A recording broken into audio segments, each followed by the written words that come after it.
Alwar is a charming city located in the heart of Rajasthan and a treasure trove of history, culture, and natural beauty. Nestled amidst the Aravalli Hills, this city boasts an array of tourist attractions that will transport you to a bygone era and leave you in awe of its natural wonders. Alwar is a destination that offers a perfect blend of culture and heritage, from the magnificent forts and palaces to serene lakes and wildlife sanctuaries. Sir, सबसे पहले बहुत बहुत मुबारक हो क्योंकि आप लोकसभा रण लड़ रहे हैं। कैसा लग रहा है इस बार? अच्छा लग रहा है, काफ़ी लोगों का उत्साह और समर्थन है और बहुत ही अच्छा लग रहा है। सर, सबसे पहला सवाल, क्योंकि आपने हमेशा पर्दे के पीछे काम किया है, चाहे संगठन को मजबूत करना हो या कोई मसले अटक जाएं, तो ये कहना गलत नहीं होगा कि प्रधानमंत्री मोदी और गृह मंत्री अमित शाह का अगर ये दौर है तो नाम भूपेंद्र यादव का आता है। अब जब आप लोकसभा का इलेक्शन लड़ रहे हैं, वो रण में आप उतर रहे हैं, तो क्या ज़्यादा चैलेंजिंग है? संगठन का एकदम मजबूती करना? अपने अपने आयाम है, दोनों ही काम अपने अपने दृष्टि से महत्वपूर्ण है। चुनाव लड़ना भी बहुत अच्छा है, इस लोगों से रूबरू होना होता है, मिलना होता है। सर, साथ ही साथ अगर हम अलवर की बात करते हैं तो मुख्य आपकी प्राथमिकता क्या रहेंगी अलवर के लिए? देखिए, अलवर में जो विकास है, जो मोदी गारंटी का विकास है, वो तो है ही, लेकिन पानी एक बड़ा विषय है और प्रधानमंत्री जल जीवन मिशन को लोग चाहते हैं कि ये योजना घर घर तक पहुँचे। कांग्रेस के राज में जिस प्रकार से पानी की इस योजना में एक बदहाली का विषय हुआ था और भ्रष्टाचार हुआ था, तो उसकी जांच होनी चाहिए, वो लोगों की अपेक्षा है। लेकिन पानी जो जल जीवन मिशन है, उसके प्रति उसका वो नीचे तक पहुँचे और उसके प्रति लोगों का बहुत मन में विश्वास है। राजस्थान की ERCP योजना, कुल मिलाकर नरेंद्र मोदी जी के नेतृत्व में देश ने जो विकास की गति पकड़ी है, क्योंकि अलवर से एक्सप्रेस कॉरिडोर निकला है, अलवर में मेडिकल कॉलेज खुले हैं, अलवर के औद्योगिक विकास, ये सारे विषय, रोजगार, पानी, जो बड़े विषय हैं। सर, आपने इन्हीं में दो बातें कह दी, क्योंकि जनरली हम देखते हैं जब लोकसभा का चुनाव होता है तो आमतौर पे जो स्थानीय मुद्दे हैं वो कम हो जाते हैं, वो ढल जाते हैं, छुप जाते हैं, लेकिन आपने पानी की यहाँ पर बात की, तो कोई रोड मैप, क्योंकि मोदी की गारंटी की जब हम बात करते हैं कि जल जीवन मिशन योजना, लोग उसका बहुत स्वागत करते हैं और जो कांग्रेस के राज में कमियां रही है, भ्रष्टाचार हुआ है, उसकी निश्चित रूप से कांग्रेस ने उसके साथ गलत करने का काम किया। लोग ये राष्ट्रीय योजना जो जल जीवन मिशन है, उसके प्रति लोगों का बहुत उत्साह, वो पूरी हो, ये निश्चित रूप से मोदी की गारंटी योजना है। सर, भ्रष्टाचार की जब आप बात कर रहे हैं, क्योंकि विपक्ष का हमेशा से यही कहना है कि भ्रष्टाचार को एक पॉलिटिकल एजेंडे की तरह जो भारतीय जनता पार्टी है वो यूज़ कर रही है, लगातार वो ये बोल रहे हैं। हालांकि इसमें मैं एक और पॉइंट ऐड करूंगी, क्योंकि कल मैनिफेस्टो कांग्रेस पार्टी ने अपना दिया है। हम चाहे प्रधानमंत्री नरेंद्र मोदी को किसने नहीं सुना ज्ञान की बात करते हुए, उन्होंने गरीब की बात की, अन्नदाता की बात की, तो कांग्रेस पार्टी का ये कहना है कि उनका ये न्याय पत्र है, क्योंकि भारतीय जनता पार्टी ने अभी तक लोगों के साथ, चाहे वो युवा हो, महिला हो, अन्याय किया है। 350 करोड़ रुपया कैश झारखंड में कांग्रेस के नेता के घर में मिलता है, क्या वो शिष्टाचार है या भ्रष्टाचार है? कांग्रेस के नेताओं के जो केस बने हैं, जो डॉक्यूमेंट्स में न्यायालय से प्रमाण सिद्ध हो रहे हैं, क्या वो भ्रष्टाचार है या शिष्टाचार है? कांग्रेस के समय में जो एजेंसियों की आई, अभी न्यायालय के उस पर निर्णय बाकी है, तो कांग्रेस जो करती है, क्या वो भ्रष्टाचार नहीं होता है? क्या पैसे की रिकवरी भ्रष्टाचार नहीं होता है? तो कांग्रेस किस चीज़ के लिए मना कर रही है? तो सर, UCC पे भी उन्होंने ये कह दिया है कि पर्सनल लॉ को हम ऊपर रखेंगे, समर्थन नहीं दिया UCC का। हालांकि उत्तराखंड पहला राज्य बन गया UCC लागू करने के लिए भारतीय जनता पार्टी के नेतृत्व में। नहीं, गोवा में तो पहले से UCC लागू है, गोवा में तो आज के बहुत साल पहले लागू है, राज्य के हिसाब से विषय लागू ही है। तो कांग्रेस क्या कहती है, उनके पास कोई दिशा तो है ही नहीं। सर, साथ ही साथ मेरा आखिरी सवाल ये रहेगा, क्योंकि अगर हम ओपोनेंट की बात करते हैं तो सचिन पायलट के काफ़ी करीबी यहाँ पर आपके अगेंस्ट में खड़े हुए हैं, तो कहीं ना कहीं क्या आपको लगता है कि यादव वोट बट सकता है? और साथ ही साथ क्योंकि मेवात जुड़ा हुआ है, तो मुस्लिम वोट कैसे मैनेज होंगे सर? देखिए, सबका साथ, सबका विकास, समाज के सभी वर्गों का पूरी तरीके से समर्थन है, किसी किस्म से कोई दिक्कत नहीं है। सर, एक आखिरी सवाल ये रहेगा, क्योंकि आउटसाइडर का मुद्दा बहुत उठा रही है कांग्रेस पार्टी, या कहें विपक्ष की, स्थानीय को नहीं चुना गया है, आउटसाइडर को चुना गया है। ये हरदीप पुरी के टाइम पे मुझे याद है, जब मैं उनको कवर करने गई थी, उन्होंने अरुण जेटली की सीट से कहा था, तब भी एक आउटसाइडर का मुद्दा उठा था। कैसे देख रहे हैं आप? आपके सामने 400 कार्यकर्ता और पूरे दिन आप मेरे साथ दौरे पे रहना, आपको सही पता लग जाएगा।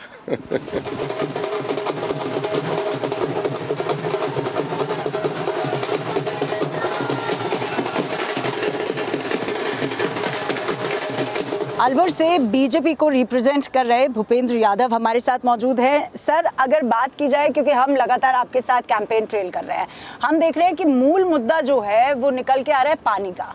अब किस तरीके से और क्या रोड मैप रहेगा, क्योंकि हमने प्रधानमंत्री को भी कई बार सुना है कहते हुए कि राजस्थान में जो पहली सरकारें रही थी उन्होंने सेंटर की स्कीम्स को नहीं पहुँचने दिया है, तो किस तरीके से और क्या रोड मैप रहेगा, क्योंकि पानी की बहुत किल्लत देखने को मिल रही है। देखिए, प्रधानमंत्री नरेंद्र मोदी जी ने सरकार में आने के बाद ही जल मंत्रालय बना। ये उनकी दूरदर्शिता वाले विज़न को दर्शाता है कि पानी अपने आप में मंत्रालय बनना कितना महत्वपूर्ण है। और राजस्थान में नहीं, पूरे देश में उन्होंने जल जीवन मिशन की शुरुआत करी।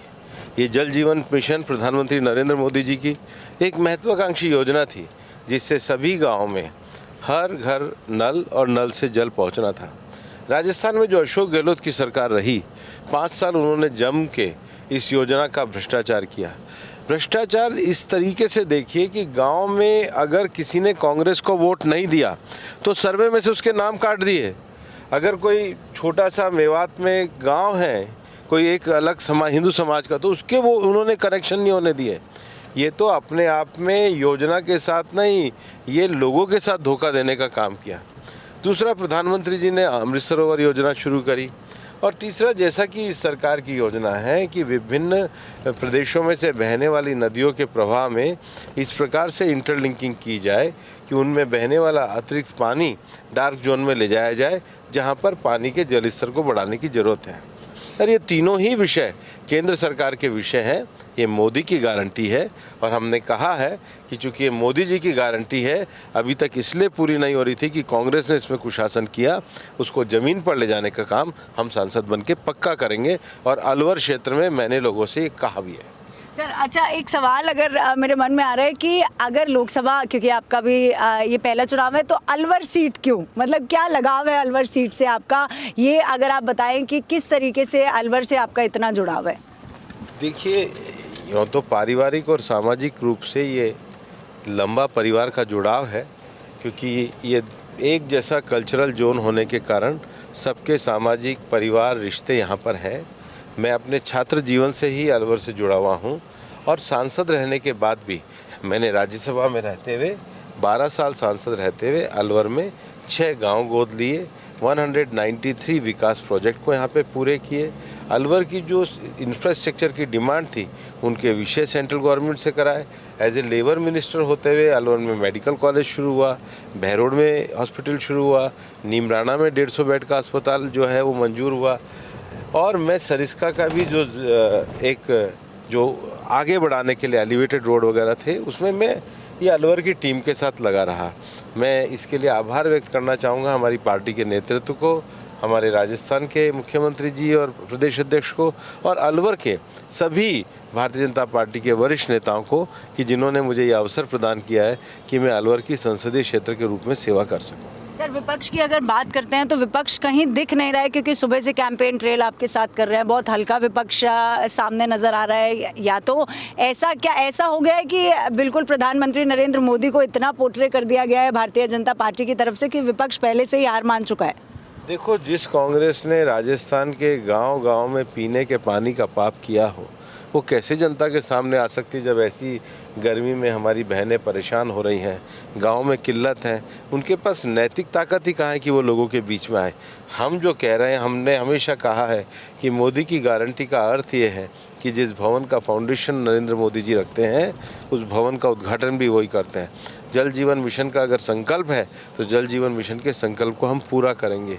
ये नरेंद्र मोदी जी की सरकार है और इसी कारण जनता तीसरी बार मोदी की गारंटी पे वोट दे रही है।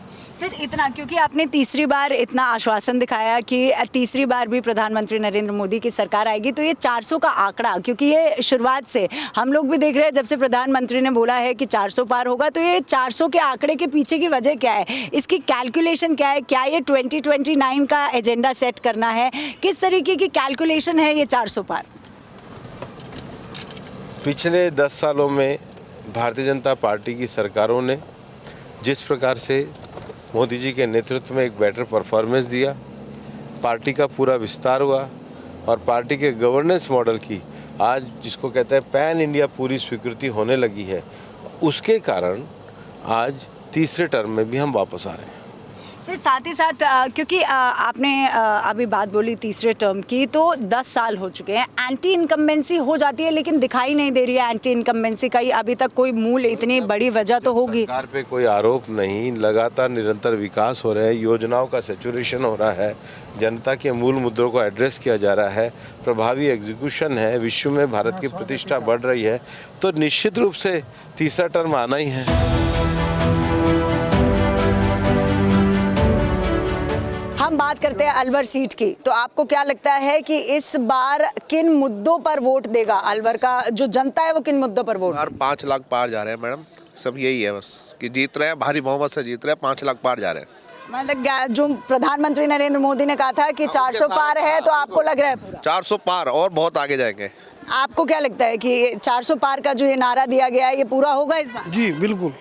और अलवर से अगर हम बात करते हैं तो अलवर में अगर ओपोनेंट की भी बात करते हैं तो आपको नहीं लगता कि कुछ कोई भी नहीं है, ब्लैंक है बिल्कुल। अलवर से तो भारी बहुमत से जीत रहे हैं, वन साइडेड प्रचार वन साइड जीत है और विकास का मुद्दा सबसे बड़ा मुद्दा है मैडम। विपक्ष चुनाव का कोई चीज ही नहीं है, कहीं नजर ही नहीं आ रहा है। आपको लग रहा है कि ऑपोजिशन कुछ है ही नहीं? अगर हम अलवर की एक तरफा काम हो रहा है, एक तरफा। देखो ना, सारे कांग्रेसी तो बीजेपी के अंदर आ रहे हैं, पूरे इंडिया के अंदर तो बचा ही क्या है, कोई पार्टी है ही नहीं। अच्छा ठीक है, अगर मैनिफेस्टो की बात करते हैं तो कल ही कांग्रेस पार्टी ने अपना मैनिफेस्टो भी रिलीज किया है। उन्होंने तमाम बातें यहाँ पर रखी है। उन्होंने ये भी कहा है, क्योंकि हमने सुना है प्रधानमंत्री को गरीबों के बारे में, किसानों के बारे में बात करने की, लेकिन जब राजस्थान का मुद्दा आता है तो किसान अपने आप में एक जो मुद्दा है वो बन जाता है। अब कांग्रेस पार्टी कह रही है कि हम MSP के लॉ की गारंटी दे रहे हैं, तो यहाँ की जनता का या कार्यकर्ता होने के नाते कोई जनता समझदार है और इनके बहकाव में नहीं आएगी। कांग्रेस हमेशा जुमला देती है और इसमें एक तरफा जीत है। इस विषय में मैं थोड़ा सा प्रकाश डालूंगा कि अभी 2 महीने पहले 5 साल तक गहलोत जी की सरकार थी राजस्थान के अंदर, तब क्या MSP का नहीं थी? क्या MSP का मुद्दा मतलब जुमला दे रही है? जुमला 100% जुमला पहले भी है, अभी भी देना चाहते हैं। हम जुमले में कहा था कि 1 2 3 4 गिनो और हम किसानों का माफ कर देंगे। वो उस अभी 72,000 रुपए देने के लिए गई थी युवाओं के लिए, वो नहीं दिया। ये एक तरह का पागल बनाने का तरीका है। 70 साल से अब तक कुछ नहीं किया, घर लूटा है, परिवारवाद चल रहा है। बीजेपी जिंदाबाद। यहाँ पे कुछ महिलाएं भी मौजूद हैं, हम महिलाओं से भी बात करने की कोशिश करते हैं। मैम, अगर हम बात करते हैं जनता के मूड की, तो कैसा लग रहा है? क्योंकि सुबह सुबह मैं कार्यकर्ताओं का मूड तो देख पा रही हूँ, कार्यकर्ताओं के मूड से तो ये 100% लग रहा है कि 400 पार का नारा आप इस बार पहुंचा के रहें। बिल्कुल, जनता का मूड बिल्कुल साफ है और अब की बार 400 पार भारतीय जनता पार्टी आ रही है। यहाँ पर जब राजस्थान में कांग्रेस की सरकार थी, महिलाओं पे इतने दुष्कर्म हुए, युवाओं के साथ खिलवाड़ हुआ, 17 बार पेपर लीक हुआ।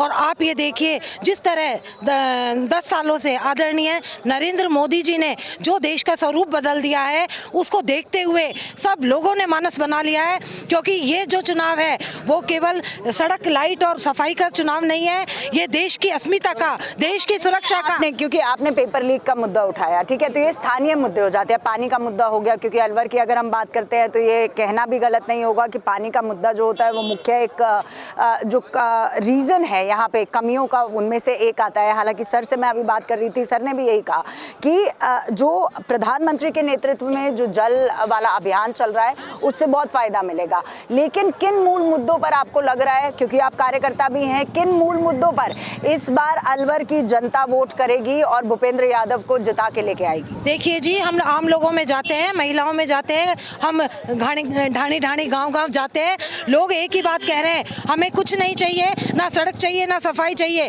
हमें तो हमारे देश की अस्मिता चाहिए, उसकी सुरक्षा चाहिए। और उसके लिए है आदरणीय मोदी जी को लेके आएंगे और यहाँ लोकसभा प्रत्याशी भूपेंद्र यादव जी को लेके आएंगे। सरल और सहज छवि के वो व्यक्तित्व है और ऐसे आदमी को लाना हमारा परम धर्म है। और इसी को देखते हुए यहाँ आप देख रहे हैं कार्यकर्ताओं में कितना उल्लास और उत्साह है और इसी को लेके हम बरकरार रखेंगे, आगे बढ़ेंगे और अब की बार 400 पार।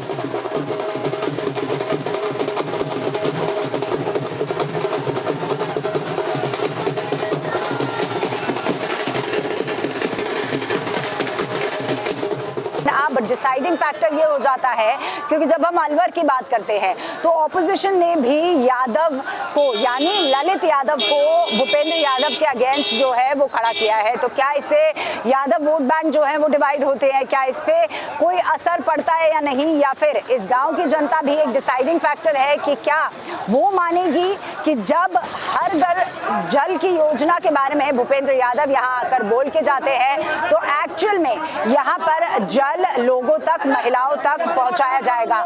तो अब देखना ये होगा कि क्या अलवर में भूपेंद्र यादव को विजय घोषित करवा पाती है नांगल कोड़िया की जनता या नहीं, क्योंकि यहाँ से जो वोट जाएगा वो सीधा राजधानी दिल्ली में प्रधानमंत्री नरेंद्र मोदी के लिए जाएगा।